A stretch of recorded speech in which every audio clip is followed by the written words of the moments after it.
સમાચારોમાં આગળ વધીએ. અરવલ્લીમાં એસટી સમાજના વિદ્યાર્થીઓને ફ્રી શિપ કાર્ડ ન કાઢી આપતા હોવાના આક્ષેપ સાથે વિદ્યાર્થીઓએ અરવલ્લી જિલ્લા કલેક્ટરને આવેદનપત્ર આપ્યું હતું. ભારત સરકાર દ્વારા પુરસ્કૃત પોસ્ટ મેટ્રિક શિષ્યવૃત્તિ યોજના અંતર્ગત શૈક્ષણિક વર્ષ 2024-25થી મેનેજમેન્ટ પ્રવેશ મેળવનાર વિદ્યાર્થીઓની શિષ્યવૃત્તિ રિસિપ્ટ કાર્ડ કાઢી ન આપતા વિદ્યાર્થીઓમાં રોષ ફેલાવશે.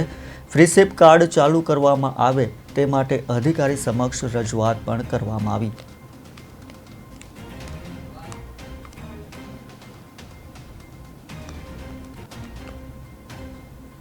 રિસિપ્ટ કાર્ડ બાબતે અમારા નિવેદન આપવું હતું, એટલે અમે લોકો અહીંયા જિલ્લામાં ઓફિસમાં મોડાસા આવ્યા છીએ. તો અમે શ્રીજી કોલેજના છીએ બધા.